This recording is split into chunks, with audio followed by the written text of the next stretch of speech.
Fala galera, beleza? Vamos para mais uma live aqui no Instagram. Se você está vendo a gravação pelo YouTube, hoje nós vamos conversar com Gusmar Júnior, né? Ele que é atleta, ele que compete várias competições, principalmente no mountain bike, mas o Gusmar também faz algumas competições no ciclismo de estrada. E hoje nós vamos bater um papo com ele. Gusmar também que participa, né? Ali junto com a Júlia apresentando o podcast Em Busca da Performance. Então nós vamos bater um papo com ele. Vamos falar sobre mountain bike, sobre treinamento, sobre competições, sobre alimentação, em tudo que vocês gostam de saber na verdade, beleza? Já vi que o Gusmar tá aí presente, então já vou chamar ele por aqui, beleza? Agora só aguardando. Vai ser um, vai ser um bate-papo interessante, que eu já conversei com o Gusmar hoje e foi bom pra caramba. Fala Gusmar, beleza? Beleza, cara. Boa noite. E aí, Marcos, tudo bem? Tá bom? Tudo bem. Gusmar, oficialmente aqui agradecendo a sua participação, aceitado com o nosso convite agora em público. Cara, muito obrigado por estar batendo um papo aqui com a gente. Pô, cara, eu que agradeço aí a honra e o privilégio, o convite. Tá falando um pouco de mim, tá falando do nosso esporte aí que a gente tanto ama, que tá acima do Gusmar, tá acima do Marcos, tá acima de todo mundo. E principalmente falar de performance, né? Que eu sei que é bem tua praia aí, é bem a nossa também. Então, obrigado pelo É convite o que a gente também, gosta, cara. é o que a gente gosta de falar, né? Viu? Essa bike aí que tá atrás é de competição ou de treino? Ah, é de treino. Essa é de treino. É de treino. Ah, É, eu ouvi um podcast, cara, que você fala com todo o carinho da bike de competição, que você só usa ela só pra competir mesmo, sozinho. Então essa aí ela, é que sofre a marretada. essa sofre a marretada. Ela era para estar em cima aqui dessa, mas eu tô chegando de uma prova esse final de semana, então ela tá lá na nossa loja lá, dando uma revisão, porque eu já tenho outra prova no final de semana, e aí o equipamento tem que estar bem alinhado. Não, tem que estar. A gente cuida do corpo, mas a bike tem que corresponder. E não tem coisa pior do que você Nossa, tá bem e na hora da prova o equipamento falhar, né, cara? Já falhar, aconteceu com você isso já? Cara, então, eu sou um cara de sorte, assim, eu acredito, e até por esse fato de praticamente só usar a bike competindo, foram poucas vezes. Eu me recordo, assim, um campeonato estadual que a corrente saiu da roldana, naqueles primeiros câmbios XX1, acontecia um pouco isso. Esse ano teve uma prova que eu fui fazer um teste de roldana superdimensionada, e aí dei maior falta de sorte. Eu treinei no percurso com a Roldana, chegou na hora da prova, saiu. Então, mas assim, nada que você perdeu. Não tô colocando desculpa, mas já tive assim pequenos problemas mecânicos aí com a bike. Porque você ainda tem essa vantagem, né? Você tem a bike de treino e de prova, mas várias pessoas têm só uma Só bike. uma. Aí o cara treina, pá, e a bike tá ali, cara. E no dia da prova, estoura a corrente, quebra o É, câmbio, furo um é pneu. dureza.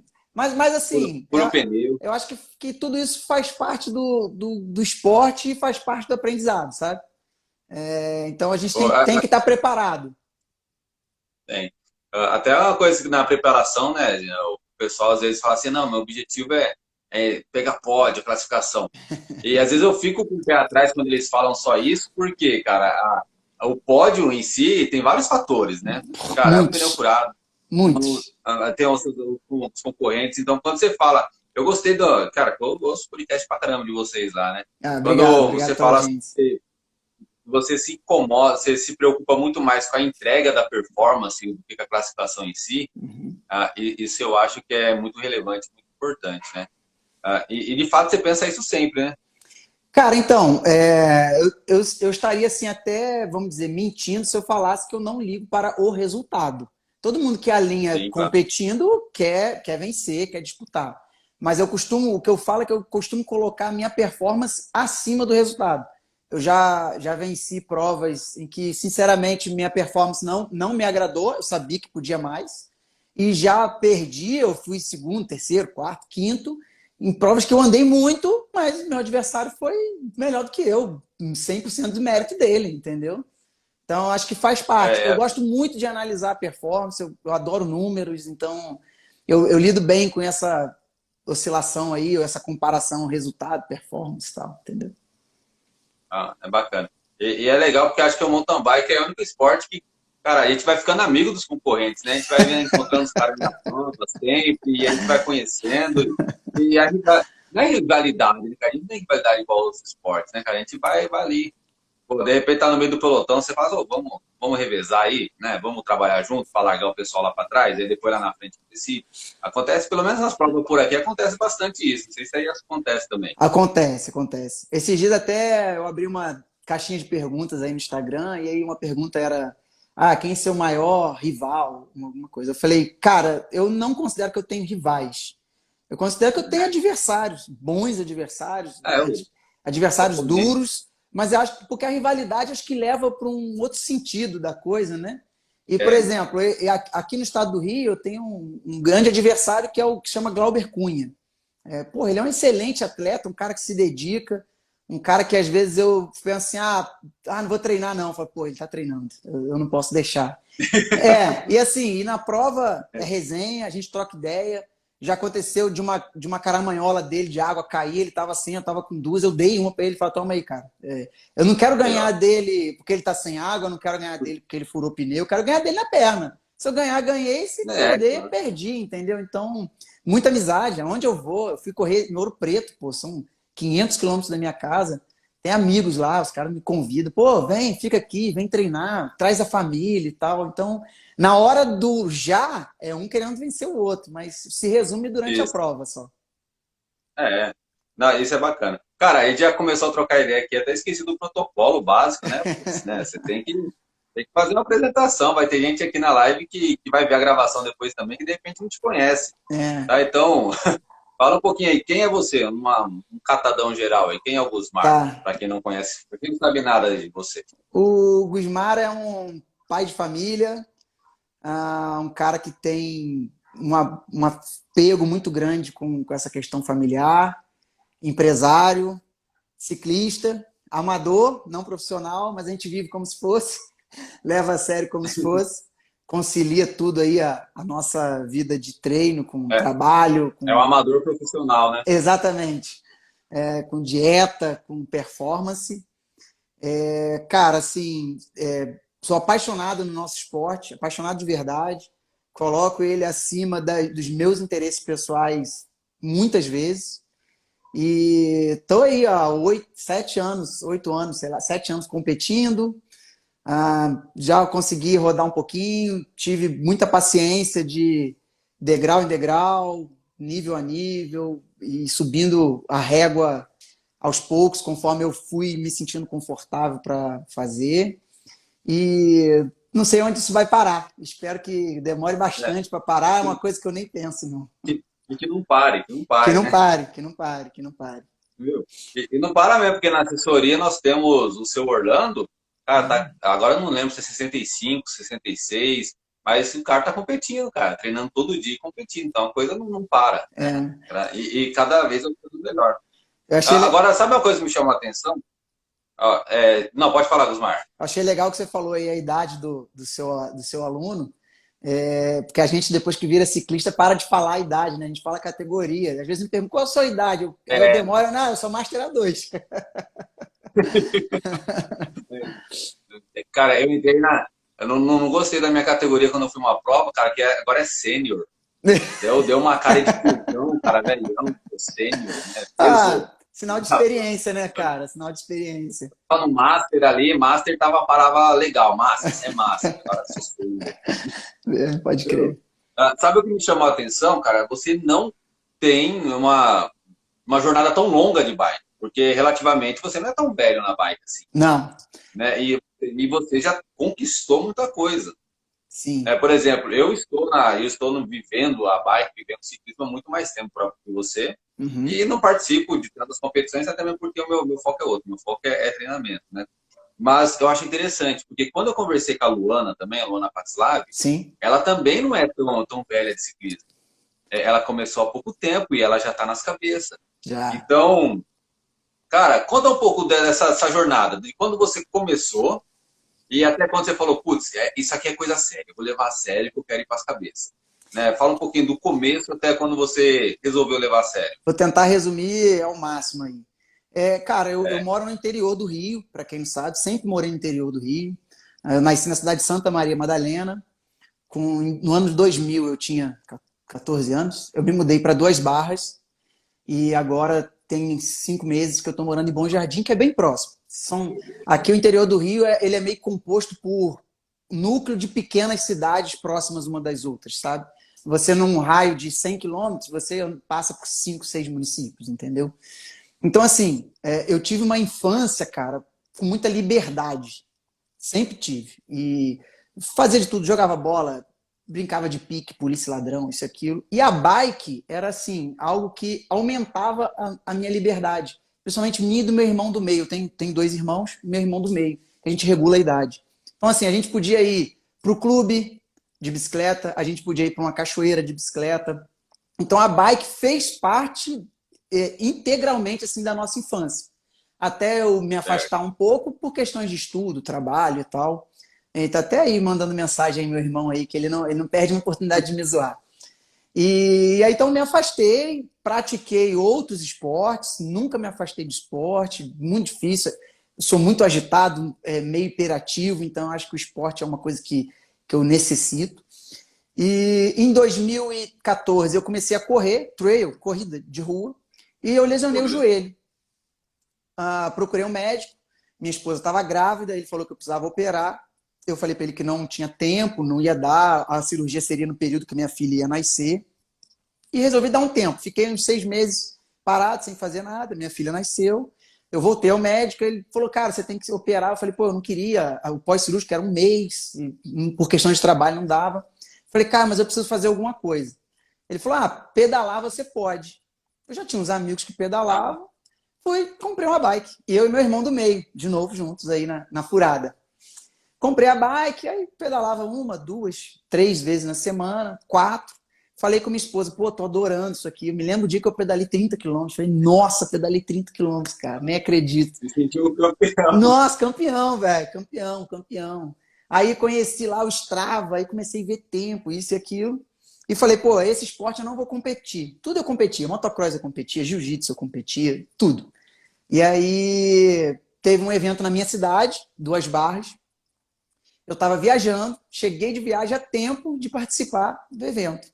Pronto, acabou. Já terminei ali pesquisando treinador, pesquisando equipamento. Isso foi em maio de 2015. Maio de 2015. Fui 2015 inteiro treinando, pensando já em um equipamento para competição e comecei a competir de fato dia 6 de março de 2016. Foram 3 dias antes do meu aniversário. Foi minha primeira prova. Fui assim, sem perspectiva de pódio, não conhecia ninguém, alinhei sozinho, viajei sozinho com a minha esposa, perdido no meio do pelotão, nervoso, meu batimento no início da prova estava nas alturas, assim, eu parei de olhar para a tela do Garmin, porque eu falei, vou morrer. No meio da prova, meu cilim caiu, você acredita? Fiquei sem cilim, parei, abaixei o canote, terminei a prova pedalando em pé e pensei, não deu nada, né? Fui para a pousada, tomei banho, estava indo embora, passei pela arena do evento, falei, deixa eu ver mais ou menos como eu fiquei. Aí começou, por acaso, naquele momento, pódio, 5º lugar, fulano. Eu falei, já era, não fui o 5º, sem cilim, terminei andando em pé. 4º, 3º, 2º, meu nome, Gusmar. Falei, não acredito. Caramba! Eu de bermudão, camisa de malha, fui pro pódio só assim, do jeito que fui. E o cara que me ganhou me passou no finalzinho e eu não entendi por que ele foi devagar, ficou falando, pô, eu não queria te passar. Eu não tinha malícia de saber que o numeral meu e dele era da mesma categoria. Eu tava perdido. Eu fui assim, fui para fazer força e fiz força. E aí o bicho da performance me mordeu e não larguei mais. Tamo aí. E na primeira prova, ganhar pódio nessa condição ainda, pedalando sem selim, caramba! E Marcos, assim, você como treinador, eu me lembro que eu fazia um treino nesse período, que eu ficava um tempo em pé e um tempo sentado. Em pé e sentado, independente da inclinação. 15 minutos, para ser mais exato. E eu juro que eu pensava, putz, velho, que treino? Isso não tá me treinando nada. Isso não serve para nada. Chegou na prova, eu fiquei a metade da prova em pé, agradeci. Entendeu. Agradeci muito aquele treino ali, cara. Que nem eu sempre peço aos meus alunos fazer esse trabalho em pé. Normalmente eu peço em subidas. Aham. Aí hoje mesmo eu li um post de uma atleta que ela foi no brasileiro, né, de uma categoria, e as marchas dela, as mais leves, deu problema, ela não conseguia subir. Mas as marchas, e ela teve que concluir as subidas dela em pé. E eu Aham. achei interessante porque no post dela, ela comentou que ela não treina em pé. É. Não treina a subida em pé. Então, cara, tu tem que treinar, tem que treinar. Eu falo sempre de versatilidade, né? O ciclista tem que ser Com versátil. certeza. Porque na hora da prova ele tem que se virar com o que acontece. Acho que Agora, principalmente vem o cá. mountain bike. Acho que o mountain bike a gente é mais vulnerável aí a É, ter que se virar, assim, sabe? né? Até quando aparece os empurra-bike, né, cara? Você tem Claro, que, pô. até que na hora de empurra-bike, você tem que mandar bem. Viu? Agora uma questão, né? Putz, você começou a treinar mais certinho lá, 2016, treinador, coisa e tal. Você tá indo bem, né? Uhum. Pô, já começou a ter. Você atribui mais ao esforço ou à genética, né? Você acha que você é um cara dotado ali do biotipo favorável ou o seu esforço é superior a isso? Dá para tentar? Olha, pelo que eu sou bem nerd, bem curioso, bem estudioso, né? Então, assim, pela minha proporção peso-potência, eu acho que eu tenho um biotipo favorável assim para um cara que escala, para um cara que sobe, né? Eu sou leve, consigo aplicar uma potência boa, mas não me acho assim o atleta mais talentoso, não. Pelo contrário, eu acho que eu conheço caras aqui que são assim, muito fortes e que talvez não são tão dedicados. Eu acho que talvez esses caras mais lapidados, assim, questão de treino, periodização, dieta, descanso, que isso é um conjunto. Não dá para É, você separar. Então, olhar assim, para uma. me comparando a esses caras, eu me considero mais esforçado do que um talento ou uma genética apropriada, sabe? Agora, Ah, isso é bom. é porque eu me considero, eu não gosto muito de falar de mim, tenho um senso de humildade aí meio alto, assim, fico meio. Mas eu me considero bem dedicado, cara. Então, Ah, se eu tivesse que isso é bom. escolher, dedicação. Isso é bacana porque às vezes o pessoal pensa que, ah, não, o cara é forte porque ele é forte já. E o pessoal Não, não analisa a dedicação. O pessoal fala muito, ah, não, tem que ser consistente, tem que ter dedicação, mas na hora de ter, cara, é outras 500. Você se manter treinando ali durante muito tempo, fazer os treinos certinho, é muito mais descansar, difícil. depois treinar de novo, Muito difícil. é difícil, cara. Muito difícil. Então, aí às vezes é até um pouco mais fácil jogar na genética, falar assim, ah, não, cara, eu não sou tão bom assim, não sou Claro. tão forte assim, né? Dar aquela desculpinha básica. Viu? Agora é o seguinte, você compete pra caramba, Sim. né? Você tem um objetivo, uma meta que você olha lá pra frente, ou o seu objetivo é sempre a próxima competição? Não, não, não. Sempre Eu, eu, tem fa- uma eu falo, prova. eu falo isso. Não, sabe por que eu pergunto isso? Porque os profissional, né, atleta profissional, ele olha para uma Olimpíadas, ele olha para um brasileiro, ele olha para essas competições, porque ele é um profissional. Mas Uhum. no seu caso, como atleta amador, a sua visão, não sei se é diferente. Não, Como é que você é trabalha? igual. Assim, como eu falei, sou um amador bem chato. Eu tenho as provas-alvo. Eu assim, tenho o foco. Por exemplo, nesse ano, no primeiro semestre, o meu foco principal foi o Brasil Ride Warm-Up. Eu nunca tinha participado de um stage race assim, de 3 dias, com prova longa, com etapa rainha e coisa e tal, sabe? E eu queria performar bem. E eu sabia que para eu performar para uma ultramaratona, eu ia perder ali punch, ali, aquela potência das provas mais curtas ali de maratona de 1 hora e meia, 2 horas. Eu sabia que eu ia sofrer muito mais. Eu fui para algumas provas como prova treino, fazia um treino de 2 horas na véspera para competir no dia seguinte. Eu sabia que eu não estava 100% descansado para ir para aquela prova ali o melhor Gusmar possível. Mas era o melhor visando um objetivo específico, entendeu? Pô, cara, olha que interessante, né? Você saía do padrão normal, que pô, é descansar para a prova, para acumular o máximo ali de glicogênio, para totalmente recuperado. Você promovia uma fadiga prévia, se preparando para o objetivo principal. Isso aí é Sim, fantástico. entendeu? Por E isso, por isso que é assim, importante ter. e Por isso que graças é a Deus eu importante tive ter. êxito, porque eu terminei o terceiro dia de prova, se eu tivesse que alinhar para um quarto dia de prova, eu estava inteiro. Tô vendo até a Júlia comentando aí, a gente ajustou dieta, ajustou comida para a prova, ajustou tudo. Fizemos o que tinha que fazer de teste, sabe? Deixei claro com meus patrocinadores e apoiadores assim, ó, cara, meu foco vai ser esse. O que quer que aconteça daqui lá é apenas um passo para eu me preparar para esse objetivo aí, entendeu? Mas foi dando certo, a gente foi conseguindo encaixar, entregar boas performances aí nesse meio tempo, foi bem legal. Só que é um bloco muito longo, né? Eu vi no seu post, cara, você pegou pódio em todas as competições. Eu li uma frase que eu trabalho, que a frase dizia o seguinte: eu trabalho todo dia para aumentar minha sorte.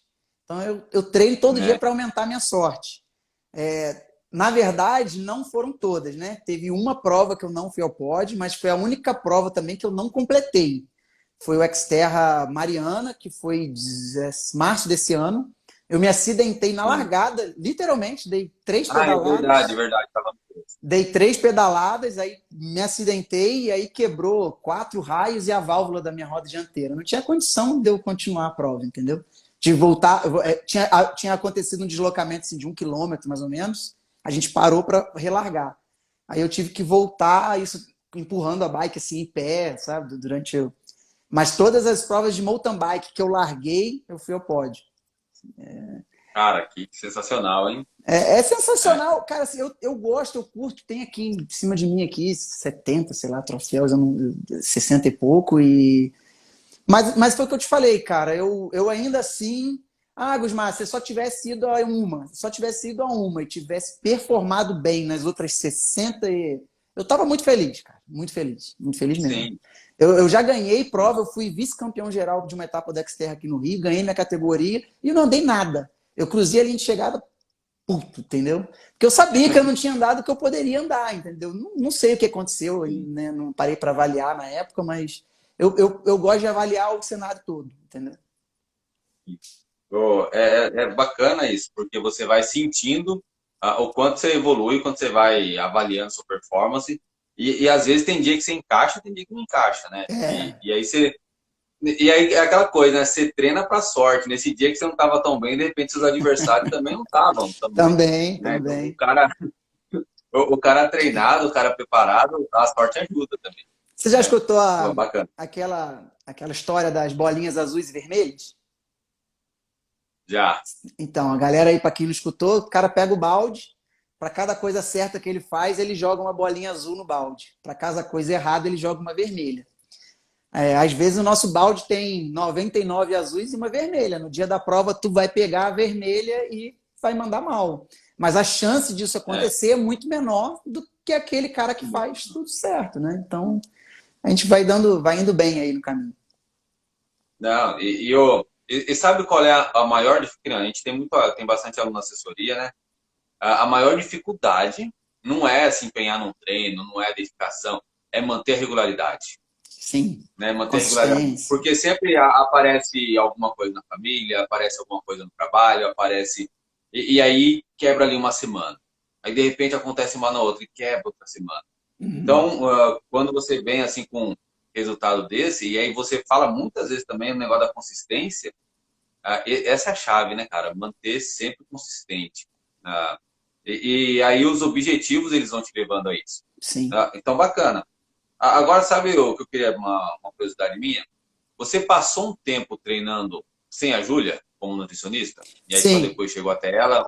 Sim. Quanto tempo, mais ou menos? Eu treinei de 2015 a início de 2019 com outro nutricionista, chama Kaique, grande amigo ainda meu. Me deu uma base assim legal de você ter a rotina, né? Eu acho que a rotina ela é indispensável para a gente que quer performar, treinar. Tem que estar tudo alinhado. Igual você falou que tem problemas, às vezes, a família, né? Eu não tenho. Nos últimos 3 anos, eu não cumpri 2 treinos apenas na minha planilha. 2. Um eu passei mal e um foi uma questão de viagem, que eu cheguei, não ia dar tempo para trabalhar, eu ia ter que treinar tipo 11 horas da noite. Era melhor eu descansar para treinar no dia seguinte e eu virei a página.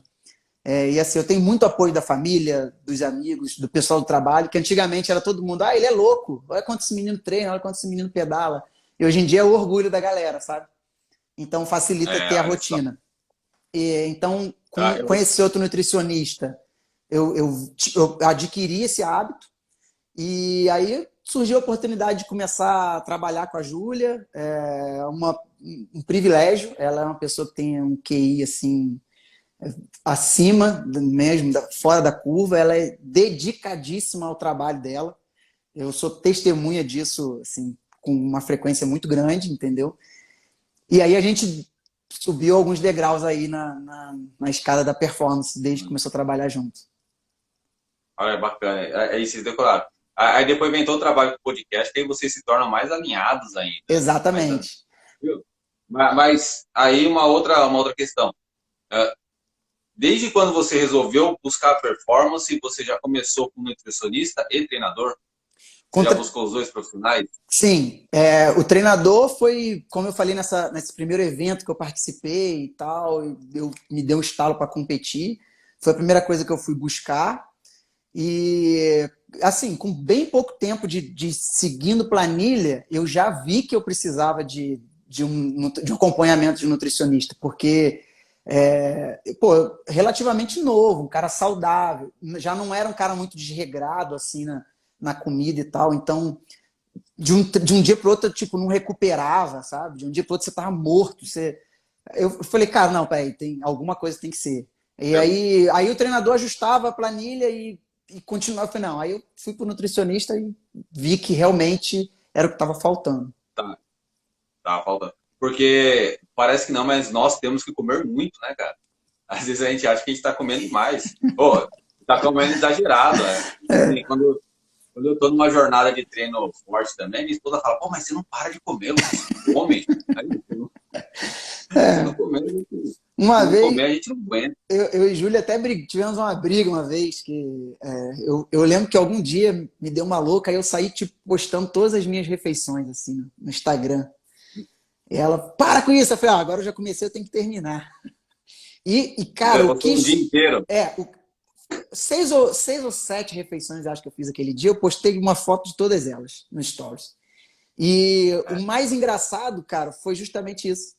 O pessoal me perguntava assim: não é possível que você come isso tudo. Não é possível que um cara tão magro come isso tudo. Não, você está mentindo. Isso não é sua dieta. E era, entendeu?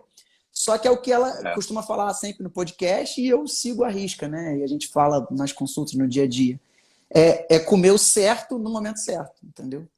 Então, assim, a quantidade de refeições, quantidade de comida, pode espantar alguém uma vez ou outra, mas é tudo muito bem alinhado, muito bem definido, com um direcionamento, um propósito muito bem alinhado, sabe? Não é, vou botar mais aqui, não. No momento certo a gente sobe, no momento certo baixa e assim a gente segue. E outra, qualquer treininho nosso, cara, bate 1.000 calorias ali com facilidade. Fácil, muito fácil, Né? muito fácil. Né? Aí até uma coisa que eu falo ao pessoal, às vezes o pessoal quer muito emagrecer, aí eu falo, cara, fica forte também, porque se você ficar forte, você vai fazer pedalar mais, vai pedalar com mais intensidade, você vai gastar mais caloria. Se você ficar sempre pedalando, pedalei 2 horas, mas foi 2 horas ali, ó. Muito, muito devagar. Pô, essa caloria que você queimou, quase que um recovery, né? Aí o cara fala, pedalei 2 horas, vou comer, né? Então, quem não tem uma para passar dieta, pedalei 2 horas, vou comer pra caramba agora. Aí o cara tá arrebentado. Vamos lá. Em relação às competições, você costuma ficar nervoso ainda? Que tem pessoal, cara, que nem aluno, tudo que a gente conversa, e até alguns atletas que tem aquele nervosismo, ansiedade de prova, e vai no banheiro à noite, e não come direito, e perde sono. Na hora de alinhar já tem que estar no banheiro antes para soltar ali. Tem prova que a fila do banheiro fica enorme. Como é que é a sua relação aí com tensão com a prova? Ela melhorou ao longo do tempo. No início era bem pior. Para falar a verdade, nas primeiras não. Nas primeiras eu acho que eu tinha um pouco menos de compromisso com o que eu queria entregar, sabe? E talvez não fosse tanto. Mas com o tempo, chegou um momento que chegou a me incomodar. Hoje em dia não, eu lido bem. Eu tenho essa vontade de ir ao banheiro antes de prova, mas assim, nada anormal, tá? Até pelo fato da estratégia nutricional, alguns dias antes, aí eu como um pouco mais, como mais na véspera, Acho que isso pode mexer um pouco comigo. E tem o nervosismo bem normal de atleta. Inclusive, eu estava conversando com um amigo meu, Diogo Sclebin, triatleta, 2 Olimpíadas, você provavelmente deve saber quem é. E eu estava com ele numa largada de uma prova, numa resenha. Aí ele virou para mim e falou que estava nervoso. Eu falei, pô, Diogo, tu participou de 2 Olimpíadas, uma Olimpíada no Rio, tá nervoso? E ele falou, Gusmar, o cara que não fica nervoso antes de uma prova que não tá dando devido valor. E eu, Não, isso é... entendeu? Então eu falei, cara, ele tem toda a razão. Se você está dando valor para aquilo, o nervosismo é normal, mas comigo é controlado, ele não chega a me atrapalhar, sabe? A descarga de adrenalina vem na hora da largada. E o meu problema é até subir na bike. Enquanto eu estou me arrumando e tal, eu fico. Agora, subir na bike, foi aquecer, acabou. Dá um estalo, passa tudo, eu fico bem concentrado ali, e aí flui bem. Eu fico numa tensão também, Uhum. naquele processo de, pô, de repente desmonta a bike para colocar no carro, aí você Olha, tem que tirar, remontar a bike, aí, putz, né, vai que alguma coisinha sai fora. Eu fico tensão. E depois que começou também, depois começou o que a gente faz, né? O é. que a gente faz no treino, a gente vai fazer na prova, que a diferença vai ter um monte de cara ali querendo fazer melhor que você. Meus amigos Cara, até ó, brincam comigo que eu sou o que chega primeiro em todas as provas, porque como eu tento prever algo que possa acontecer, eu prefiro sair mais cedo, chegar mais cedo, dar tempo de comer, dar tempo de arrumar bike, corrigir alguma coisa errada que possa ter acontecido no deslocamento, entendeu? Então, eu tento estar um passo à frente dos problemas para evitar algo inesperado assim na prova. é comprometimento, né? A gente está comprometido. Claro. Agora, um detalhe, você comentou de patrocinadores, né? Uhum. Sentiu, porque quando a gente constrói a live assim, eu sempre penso no pessoal que está treinando normal, no pessoal que está indo numa jornada querendo ser um atleta, no pessoal que procura. Você sentiu pressão quando você começou a ter o pessoal te apoiando ali, a patrocínio, coisa e tal? Ou não? Tudo muito tranquilo? Não, eu tenho acho que uma vantagem dos meus patrocinadores serem pessoas do meu convívio, assim, sabe? Pessoas bem alinhadas, que já me conhecem, mas aumentou a minha cobrança comigo mesmo. Não, nunca Sim. partiu deles, assim, vai lá, pô, quero ver ganhar, vou lá te ver. Não, eles vão, encontro com eles em provas, tem um que é parceiro de treino e tal. Mas aí é uma coisa minha, até para eu prestar contas, quando, né, acaba a prova, eu tenho todo cuidado, vou lá, faço contato com os fotógrafos, consigo as fotos, encaminho para eles, mando relato de como foi, faço questão de cumprir o mínimo do meu papel aí em redes sociais e tal. Então, mas comigo aumentou, admito que aumentou um pouco, sim. É bacana. Porque é aquela coisa, a nossa preocupação é uma, né? Quando a gente tem que se preocupar com os outros também, aí a gente aumenta muito mais. E tem pessoal que às vezes sente a pressão, fala assim, putz, tem que ganhar, tem que performar por causa do patrocinador. E até uma conversa que eu tive com a Luana, que às vezes uma pessoa isso é importante, o pessoal que quer ser atleta, tá nessa jornada, uma pessoa que tem um bom perfil, né, de atleta, um bom perfil de pessoa e consegue trabalhar a mídia social, ele não fica tão escravo de performance, né? Ele não Com fica tão certeza, escravo de performance, com certeza. né? Porque é duro. É duro a pessoa ficar escrava de performance. Agora, vamos lá. Quando eu estruturei a live aqui, eu pensei em 4 aspectos. Treinamento, nutrição, competições e família, né? Uhum. Eu queria falar um pouco de nutrição agora. Vamos lá. Cara, pelo Ah, jeito, você é um cara que adora tomar gel, sim. né? Os seus caras.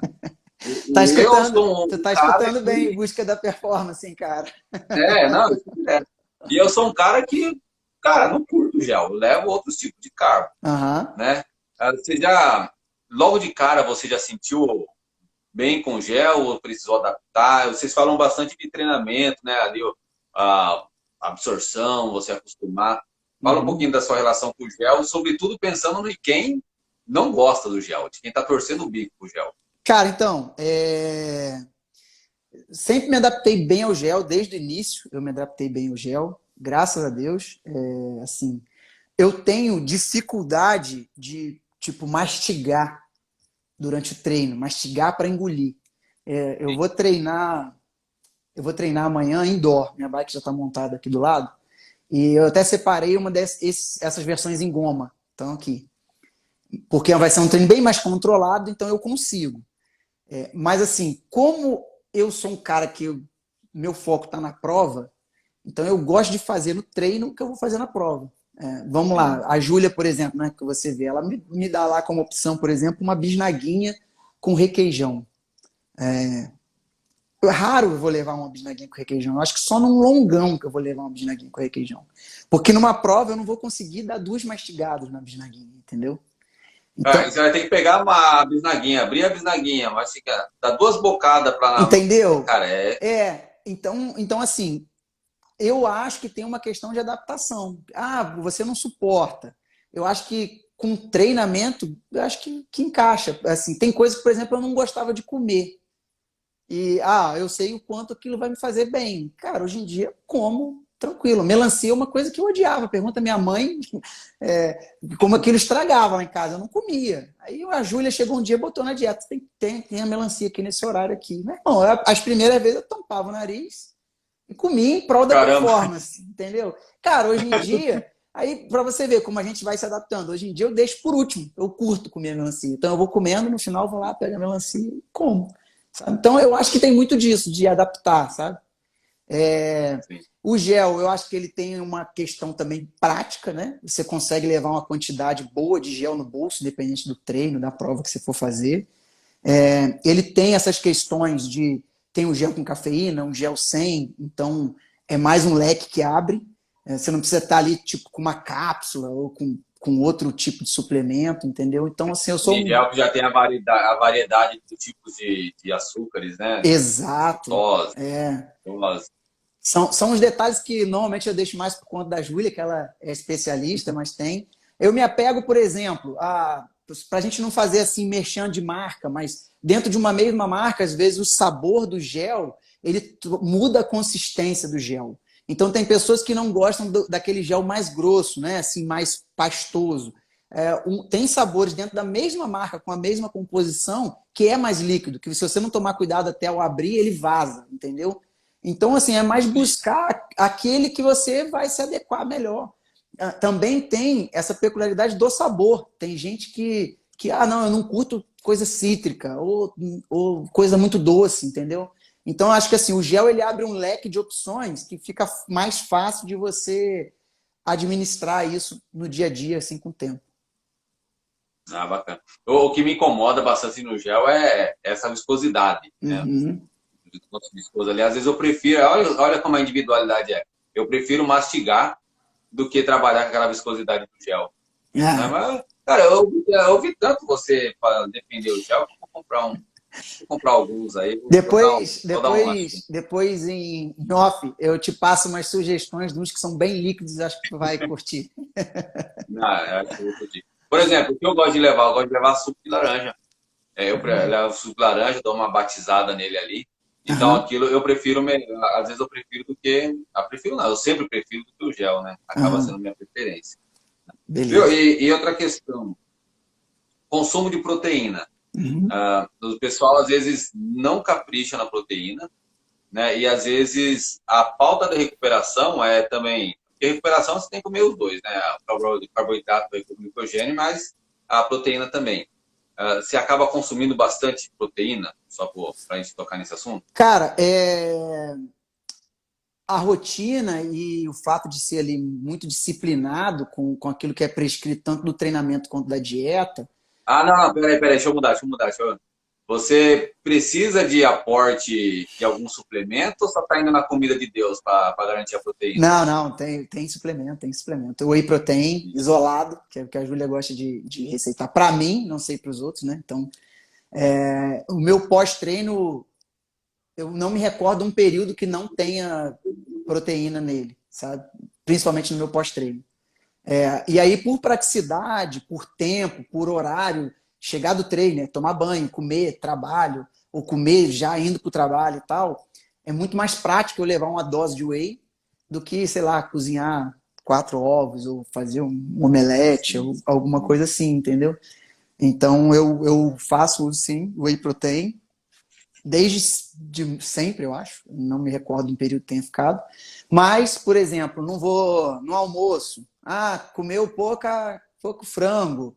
vou completar com whey. Não, isso aí é uma coisa que a Júlia ela tem como característica, eu acabo seguindo muito, que é o que der para ser questão de ser alimento é alimento, entendeu?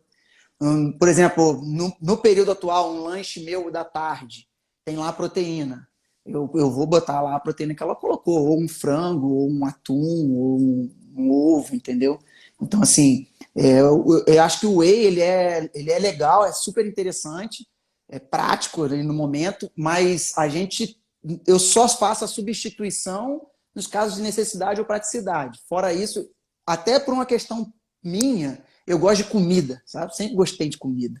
Fazer dieta para mim, você fala assim, Gusmar, pô, tu não come um doce. Cara, eu prefiro comer um prato de arroz, feijão, bife, batata frita do que um doce. Então eu gosto de comida ali. Então, sempre que possível, que a maioria das refeições venha comida mesmo, entendeu? Mas eu faço uso do whey protein, com certeza. Então beleza. E até, eu sempre gosto de tocar às vezes nesse ponto, porque tem um pessoal que acha que só vai performar se tiver ali o suplemento. E não é por aí. Às vezes, eu já até ouvi amigos meus falarem assim, cara, não tô ganhando as provas porque não tô suplementando, não tô sem grana para comprar o whey. Cara, mas não é bem por aí. Né? Tem um monte de coisa antes disso. E às vezes a gente tem que falar para o pessoal ir entendendo que não precisa. Desencanar, né? Não ficar muito refém, né? Eu já tive planejamento de dieta que, por exemplo, assim, o whey durava pra caramba. Eu conseguia, estava com tempo, dava para fazer algo para comer e comia. E o carbo de pós-treino não precisa ser nada contra aí o recovery, os suplementos, não. Eu acho que eles existem, todos eles têm suas utilidades, mas ali, por exemplo, um carbo meu pós-treino, sei lá, um cereal de milho, doce de leite. Então, assim, a Júlia, isso é um clássico dela aí que o pessoal já conhece, então é bem legal, assim. Então, acho que não tem ser refém do suplemento, não. Não acredito muito aliás, nisso, não. Eu não me lembro qual é a vez que eu comprei um suplemento, cara. Faz muito tempo que eu não tomo suplemento. Né? E dá pra ficar sem. Agora, pensando um pouquinho no treinamento, né? Como é mesmo o nome do seu treinador? Você me falou à tarde e, cara, minha memória às vezes... Maurício Fontinelli, goiano, Maurício? meu chegado. Mas o Instagram dele não é Maurício Fontinelli escrito, né? Acho Ou que da Fontinelli, treinador, Maurício Fontinelli. Não, é porque ele abriu uma assessoria nova, MTS Treinos. MTS Treinos. Ele tem o Instagram dele pessoal, se eu não me engano, Fontinelli Treinadora, alguma coisa assim. E tem essa MTS Treinos. Bacana. Então vamos falar um pouquinho de treinamento. Vamos lá. Você utiliza muito do treinamento indoor? Ou só em casos de que não deu para... Quando não dá para ir para a rua? Ou é uma estratégia utilizar o treino indoor? Já escutou falar que a necessidade faz o sapo pular? Então, foi assim, ele, vez ou outra, prescrevia treinos indoor para mim. Não era uma coisa que eu curtia muito, eu não tenho problema em acordar 3h50 da manhã, em sair 4h30 para pedalar, no escuro, no frio. Eu encaro isso tudo como rotina, como fase de preparação, até uma coisa mais mental, assim, para me blindar. Não, eu estou fazendo o que eu tenho que fazer. Mas alguns treinos indoor, você acaba, principalmente intervalados, você acaba conseguindo entregar com mais perfeição. Acho que essa... Sim. Que eu acho que é controle, você está no controle de tudo. Exato. Então, assim, é um ambiente muito controlado. Mas eu não curti. Um pouco antes da pandemia, nós tivemos um problema pessoal aqui na família. Eu precisei ficar 10 dias em casa e eu treinei no rolo esses 10 dias. Foi ali 2 ou 3 meses antes de começar o lance da pandemia. Cara, eu curti ali Zwift, curto até hoje, tanto que não parei mais de usar. Fiz até um investimento num rolo melhor. E desde então faz parte da minha rotina semanal o treino indoor. E aí começa a facilitar. Por exemplo, um dia com muita chuva e frio, perto de prova. Não tem porquê, eu acho, eu me expor a essa condição adversa. Sim, claro. Correr um risco ali de resfriar na semana de prova e tal. Então, como eu falei, a bike está aqui do meu lado, montada, prontinha já para amanhã para eu fazer meu treino. Porque eu vou fazer um treino muito cedo, está muito frio. Eu vim de uma prova, vou correr o próximo final de semana, vou correr o outro final de semana. Então, assim, minimizando o risco de ter algum outro tipo de problema, entendeu? Mas virei um adepto assíduo do treino indoor, mas eu sou muito amante de estar no mato, estar de mountain bike, estar treinando, entendeu? Mas o treino indoor faz parte da minha rotina semanal. Quando a gente pensa no treino em si, fala assim, não, que nem a gente fala, na performance em si, cara, é muito bom ter o treino indoor como recurso. Concordo. E eu quis jogar essa pergunta, cara, que tem de aluno da assessoria que compra rolo e não usa? Os caras não dá chance ali. Porque não é amor à primeira, não é que na bike, a gente vai pra rua, é amor à primeira vez. Não, você tem que fazer uma vez, aí você tem que ficar ali uns 20 minutos, encher o saco, você sai, aí até você conseguir ficar 1 hora. E o pessoal não dá tempo desse processo. O pessoal já fez lá 2 treinos, pronto. Eu tenho o Dantas, nosso aluno, estava aí na live. Cara, o cara comprou o rolo, o cara não treina no rolo. Toda hora fala, Dantas, vamos fazer um treino no rolo essa semana. Porque, direto ele, vou falar dele, mal dele, depois ele vai se manifestar aqui, se ele tiver ainda. Direto chove na região dele, chove muito. 2, 3 semanas sim, outra não. Marcos, não treinei, tá chovendo. Marcos, não treinei, tá chovendo. Falei, cara, eu tenho que usar o rolo, Como é que você não vai usar o rolo? Ó, o Silvio mandou aí que odeia rolo. Mas a gente aprende a gostar. Aprende a gostar. Sabe o que eu digo, pessoal? Mas sabe qual é a outra questão também? Se você cai em cima do rolo para fazer treino contínuo, logo no começo, cara, é terrível, né? Porque a mente não trabalha, a mente só fica ali, ó, tim. Tem que fazer uns intervaladinhos, tem que fazer uns movimentos ali diferentes para estimular. Então, o rolo é fantástico. E no rolo, você trabalha com a Speed ou com a montanha MTB? Com a Speed, com a bike de estrada. O seu rolo é fixo também, né? Fixo. Por exemplo, eu treino no rolo livre, tem um pessoal que treina no rolo livre também na assessoria.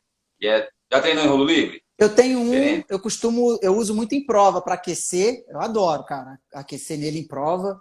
É facinho de carregar, monta ali num lugarzinho, aquece bem, você aquece da maneira correta, sabe? É o que eu costumo dizer. Não dá para aquecer na rua? Dá, óbvio que dá. Quantas e quantas pessoas aquecem na rua? Quantas vezes eu já aqueci na rua? Mas eu acho que a eficiência desse aquecimento no rolo livre, até pelo equilíbrio, pela concentração que você tem que ter ali, cara, ajuda muito, eu gosto. É bom demais. Às vezes o pessoal me pergunta muito, Marcos, qual rolo que eu compro, o livre ou fixo? O livre tem a desvantagem que você não consegue colocar carga, né? Chega no momento que você quiser trabalhar um estímulo curto com uma carga mais alta, você não tem essa opção. Não. No rolo fixo tem. Vem cá, quando você teve o primeiro contato com os intervalados, foi difícil para você? Você deu vontade de largar e não fazer nada? Ou ainda hoje é assim? Ou você gosta dos intervalados? Cara, eu tive um contato com o intervalado semana passada, foi a mesma sensação do primeiro. Cara, treino intervalado, eu acho que tem que doer sempre, vai doer sempre. Óbvio que depende da intensidade do intervalado, né? Do tipo de treino. E assim, a gente conversou cedo um pouco sobre isso, né? Assim, eu treino com potência, então você vai vendo essa evolução. Então, assim, o seu sofrimento, a sua sensação, acho que ela nunca melhora. O que melhora são seus números. Você vai entregar números maiores, números melhores, números mais vistosos, assim, para quem olha de fora. Mas a percepção de esforço sempre é uma morte ali, dependendo do treino. Sempre é. Eu fiz um intervalo no domingo, cara. Aí eu resolvi, falei, eu vou fazer um intervalo no domingo. Aí cara, no terceiro estímulo, eu falei, que merda, cara, pra que eu fui inventar de fazer isso no domingo, né? Porque é diferente. Aí o pessoal, porque tem pessoal que não conhece intervalado, viu, Osmar? Claro. Tem pessoal que tá competindo aí, que nunca fez intervalado. Aí o cara aí pensa assim, não, mas eu pedalo 2 horas na tocada forte, intensa. Não mas, cara, aí esse coisa. cara não sabe o que é 5 minutos ali. Não é a mesma coisa. Intervalado. Não é a mesma coisa, não. É bem diferente, cara. Muito diferente. E só entrega intervalado quem tá muito focado. Muito focado. Cara, o problema maior para mim do intervalado, porque assim, muita gente, até por essa questão de rede social, a gente acaba só postando o lado bom, bonito e glorioso da vida. Então pensa assim, a vida do fulano é ótima, o cara só sai para treinar e tal. Mas assim, cara, a maioria das vezes você não acorda 10 para as 4 da manhã, vou treinar, sabe? Aí você tem que dar, sei É, lá, quantos tiros em subida, quantos sprints numa condição dessa, entendeu? Então, assim, o intervalado, ele tem todo o ganho físico ali, que a gente sabe, e também tem a questão mental, a questão de não desistir. A gente falou do meu treinador, ele sempre fala isso comigo, ele fala, cara, por pior que esteja o treino, você não desiste, não deixa ter esse gatilho para você desistir de outra coisa. Então, assim, tá muito ruim, não tá chegando no número, não tem problema. Vai lá, termina, faz até a última repetição, no que der, no seu melhor daquele dia ali, vira a página. Porque assim, você desiste do intervalado hoje. Aí você só faz meia série amanhã. Aí semana que vem tá chovendo. Aí na outra semana tá muito sol.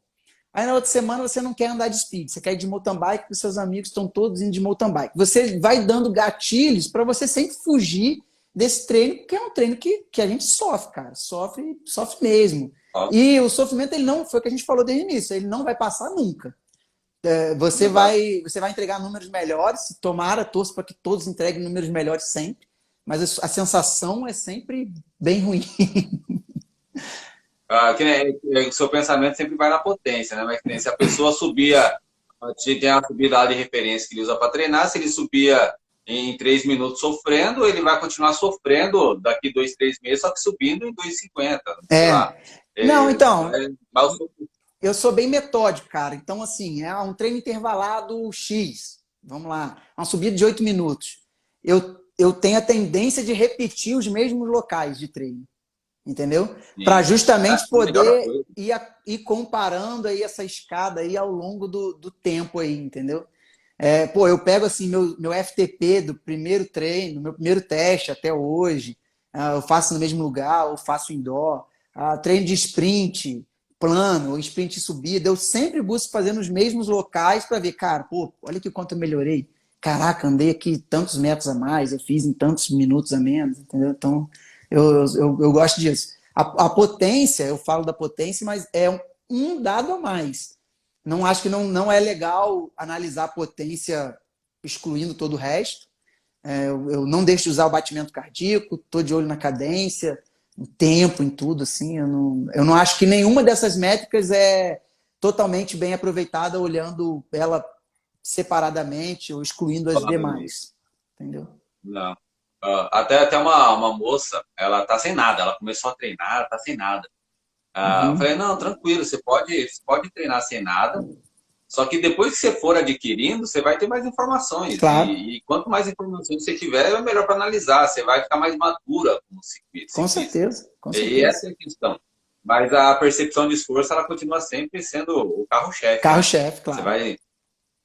Que nem teve um podcast lá que você estava comentando que você estava na tocada forte, os caras puxando, e aí você achou que estava muito forte a sua sensação, aí você deu uma conferidinha ali na potência para ver e falou, não, ainda dá para tocar e dá para ir.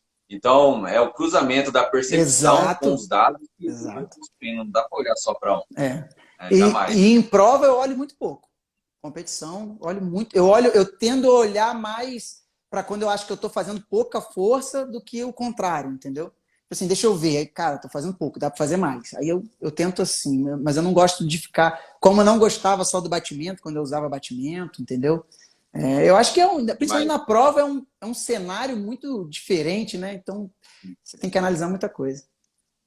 mas batimento, cara, batimento é pior ainda. Se você olhar a potência, ainda é uma referência fixa. Se Aham. você olhar batimento, é tanta coisa, tanta coisa. Eu Às falei, vezes o eu pessoal vem falei falar para aí mim, no início da live da minha primeira prova, o que mais me assustou na largada foi isso, porque eu treinava e, sei lá, meu batimento máximo dava lá 1,72, 1,73, assim, um esforço muito, muito limite.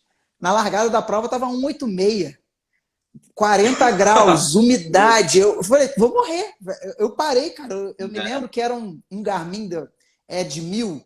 Eu troquei a tela, botei numa tela que não aparecia, que eu fiquei nervoso, cara. Entendeu? E depois eu vi que não, que realmente as situações de fuga, de perseguição, né, descarga de adrenalina, é, dão reações no nosso corpo que a gente não consegue replicar no dia a dia, treinando em simulação de prova, entendeu? Então, Ah, mas só o jamais, tempo e a experiência que vai mostrando isso pra gente. né? Sim. O pessoal fica muito. Às vezes o pessoal compara a frequência cardíaca com outra pessoa, Então, cara. Cara, a frequência cardíaca é uma lenda tão grande. As piores dúvidas que vai chegando para mim, do pessoal, é de frequência cardíaca. Né? Porque, nossa, eu cheguei no. Cara, que nem teve um rapaz que conversou comigo. Cara, minha frequência cardíaca chega a 190. Falei, tudo bem, tranquilo. ótimo. No máximo que você vai fazer. O que você vai fazer é marcar um cardiologista lá para fazer uma de rotina, ver se está tudo bem e segue a vida com seu 190 aí, cara. Exatamente. Vai ser feliz, pô. Vai ser feliz com 190. Agora é o seguinte, pensando em característica. Uhum. Eu dei uma olhada no seu perfil, te acompanho, mas ninguém consegue acompanhar tudo de todo mundo, né? A maioria das provas que eu vejo você fazendo é XCM. Sim. XCO você curte também ou você tem um perfil mais para um, mais para outro? Sou apaixonado no XCO, cara. Só que eu tenho um problema de não ter aqui na região pista, pouca trilha para praticar. E aqui no estado do Rio também são poucas provas. Então, às vezes você tem que se deslocar muito, fazer um treinamento muito específico para XCO, porque muda ali bastante para maratona. E para ir competir, sei lá em Minas, lá longe, e aí tem que ir com dias antes para reconhecer o percurso, porque faz muita diferença numa prova de XCO. Mas as 2 vezes que eu competi, eu ganhei. Então, eu curto. Não, eu curto, eu gosto de trilha, eu gosto de salto, eu gosto de pedra, eu gosto de técnica, entendeu? É uma pena a nossa região aqui em si não ter tanto assim para a gente poder praticar. Mas aí acabo dando foco à maratona, entendeu? Então, é mais fácil para eu treinar, e se encaixa um pouco mais no meu perfil físico também, tá? Não vou mentir para você, não. Então, como eu acabo tendo assim, um desempenho bom e vi que me adaptei bem à modalidade, física e mentalmente, porque você acaba tendo que ter uma cabeça, dependendo da prova, um pouco mais forte, né? Aí acabo dando um foco maior ao XCM, às provas de maratona. Cara, o XCO, ele é gostoso, né, cara? É gostoso de Demais, treinar, é gostoso de demais, demais. fazer, você se diverte. Porque o estradão é gostoso também, mas é Exato, pei, né? exato. Aí sobe, aí desce, né? Se pega um Uhum. planão, então, pelo amor de Deus, parece que você tá na mesma coisa o tempo todo. E o céu não, cara, o tempo todo é atenção. Você tá descendo, você tem que ficar atento. Você tá subindo, tem que subir, né, batendo pano. Se você errar a curva numa subida, você já não sobe ela, não é só força. Então, o XCO tem Exatamente. muito, Eu tenho um cara. parâmetro, por exemplo, eu tenho um batimento cardíaco baixo. Numa prova de maratona, aí vamos botar uma prova de 2 horas e meia, eu acho que vai ficar aí a média na prova, uns 165, 160 batimentos, para o pessoal ter uma referência. Na prova de XCO, na última que eu corri, 1 hora e 5 de prova, a média foi 1,83. Para tu ter ideia, Olha, entendeu? Então, assim, você não descansa, você bate, sobe. Eu corri uma prova de 6 horas num percurso de XCO. Então, assim, não é um XCO, é uma maratona, só que com voltas, né? Mas só de ter aquele excesso de parte técnica é uma exigência muito maior física, muito maior, muito maior, muito maior. Entendeu? ah, Não tem comparação. quando eu vou no XCO, eu sinto coisas que eu não sinto, né? Por exemplo, até minha mão, a minha mão, meus dedos doem de frear, Mão, né? O tronco panturrilha, trabalha muito, panturrilha, não sente né? panturrilha, não. Sinta a panturrilha, Não, a acaba panturrilha ficando não. muito em pé, assim, muito, muito em É, pé. Sinta a panturrilha um pouco. não, mas, cara, é fantástico. Viu, Gusmar? Cara, minha lista de questões aqui foi que bate-papo top, hein, cara? Que Pô, cara, bate-papo top. Gostei pra caramba. obrigado Com aí. certeza o pessoal gostou também. E parabéns pela dedicação que você tem. Valeu. Parabéns pelo que você faz com a Júlia. Quem está assistindo aqui ao vivo ainda e não acompanha lá o podcast Em Busca da Performance, acompanha o perfil no Instagram também, que acompanha. Eu tive conhecimento de vocês por um aluno meu. Pô, que Um legal, não aluno, sabia. um aluno meu, eu passei um treino para ele, expliquei para ele o treino certinho. Aí, por um acaso, vocês fizeram um post Uhum. comentando algo em relação é o que eu tinha comentado para ele, explicado. Ele mandou, olha só aqui, Marcos, você me explicou e encontrei esse post. Aí eu comecei a olhar, né, pô, todo perfil que eu vejo, aí eu vejo se faz sentido ou não, né? Aham. Aí eu vi, cara, que tinha conteúdo bom ali, conteúdo denso, falei, opa, deixa eu acompanhar esse pessoal aqui, que é bacana. Isso já faz um tempinho. Esse trabalho com a Júlia tem 2 anos e pouco, a gente começou em 2020, logo depois veio a pandemia, mas a gente não parou, não deixou de gravar, sempre trazendo conteúdo bacana. Ela, como sempre, muito baseada na ciência, nos estudos dela todo. Eu tento trazer uma visão mais do lado do atleta mesmo, daquilo que a gente passa ali e vive. Então tem aí 130 e poucos, sei lá, episódios aí já no ar, mais alguns prontos aqui para ir. Está disponível aí nas principais plataformas aí de podcast, Spotify, Deezer, Google Podcast, Apple Podcast. Tem o nosso perfil lá do Instagram, tem o e-mail lá, mas aí eu não vou falar não, o pessoal procura lá, vai achar, e dúvidas, sugestões, é só mandar pra gente que a gente sempre Vou fazer mais um compartilhamento. Vou fazer mais um compartilhamento no Stories, aí o pessoal vai lá buscar. Valeu, obrigado, a gente Cara, agradece. Só que um detalhe, tá? Depois de tanto podcast, você mudou já também.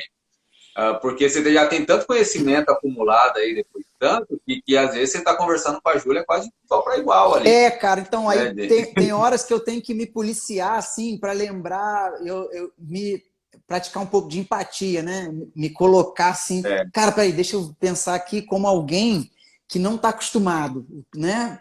Porque, pô, quem vem assim, vem maratonando, vem acompanhando ali os episódios, vai seguir a linha, sabe? Mas e quem tá ali, chegou hoje ali, caiu de paraquedas lá de cara? Então, às vezes, eu ainda brinco, eu falo, eu vou fazer uma pergunta que eu já sei a resposta, mas eu tenho que perguntar, porque quem está ouvindo pode não saber. Então, aí esse é um pouco mais do cuidado que fica por parte, para minha parte ali de cuidar. Ela estava online aí, que eu vi, a Júlia chegou. Aí, ó, minha esposa está aí colocando aí o arroba aí do podcast. Obrigado, amor. A Júlia estava online, até você falou do rolo, que ela adora fazer um treininho no rolo, que ela só pedala no rolo. Coisas da Júlia. Bem legal. Vi vários amigos faz o pior e o melhor não faz, né? Então... e tem um grande amigo meu também comentando, o Francisco, Juninho, meu xará. Semana que vem, dia 28, vou estar correndo em dupla com esse cara que é um monstro, pedala muito. Tá me levando para o ciclismo de estrada também, vou ter umas experiências aí com ele, aí, como eu falei com você hoje cedo. Graças a esse cara, então obrigado aí, obrigado Juninho. Outro brother meu, Rodrigo Palma, meu grande irmão, brigadão também aí. Todo mundo não deu para ver, estava prestando atenção aqui na live, não vi todo mundo que estava, então... A gente é homem, né? Ou a gente fala e conversa, olha um pro outro, olha o comentário, velho. Se é duas mulheres aqui, elas conversam, lê o comentário, arruma o cabelo, faz tudo junto. Mas justamente. Não, é um foco só. Tem que ter o foco em uma coisa, duas coisas não dá para fazer, não. Mar, brigadão, cara. Brigadão mesmo, show de bola. Tá? Valeu. Em algum outro momento eu vou chamar você de novo. Já fiz um convite para a Júlia, trocar uma ideia comigo, depois a gente vou ver se ela... Vou botar uma pilha. Vou botar uma pilha, né? Deixa comigo. Vou ver se ela marca um dia. Tem bastante coisa para conversar com a Júlia, cara. Tem bastante coisa. Júlia, brigadão, cara. Cara, Marcos, obrigado. Te desejo aí muito sucesso a você, sua assessoria, seus atletas. Se eu puder deixar um recado, principalmente para os que estão iniciando, acho que todo mundo começa de um lugar. O nosso esporte é um esporte que o tempo é o principal fator de crescimento. Nada acontece rápido, nada vai acontecer da noite para o dia. Então, sejam persistentes, sejam consistentes naquilo que é bom. Não adianta ser consistente naquilo que é ruim. E vamos levar aí nosso esporte, aí, o ciclismo, o mountain bike, dentro de todas as suas variáveis aí para frente, fazer com que esse esporte que tem um potencial de crescimento enorme no nosso país, que ele atinja os patamares que eu acredito que possa atingir, sabe? A gente tem aí o Henrique Avancini com muito destaque, temos outros atletas aí que estão começando a ter um destaque igual dele, mas eu acredito que o tamanho do nosso país, o perfil do nosso povo, acho que a gente consegue ter um número muito maior de atletas com muita evidência, entendeu? Talvez eu já esteja numa idade que não dá mais para fazer isso, mas tem uma galera nova aí que precisa de incentivo. A gente está aqui sempre à disposição. Então, parabéns também pelo trabalho bacana que tu faz aí. Obrigado pela oportunidade e obrigado por estar sempre falando do nosso esporte. Como eu falei, acima do Gusmar, acima de quem quer que já tenha passado aqui, tem o ciclismo. Então, por isso que a gente está lutando. A cultura do ciclismo tá mudando. A gente está jogando devagarinho. Todo mundo que vai trabalhando, vai fazendo certinho, está jogando a coisa para cima. Seja os atletas competindo a alto nível, seja você um amador profissional, seja um treinador que vai ajudando o pessoal que está ali numa jornada no começo. Todo mundo está trabalhando e a gente vai crescer demais. Não tenho dúvida. Também não. O ciclismo vai ficar muito mais forte ainda. Tomara. Isso aí. Para isso que a gente está lutando. Um abraço, meu amigo. Valeu, cara. Um prazer. Obrigado pela oportunidade. Até uma próxima aí. Falou? Até uma próxima. Valeu. Um abraço. Até mais. Tchau, tchau.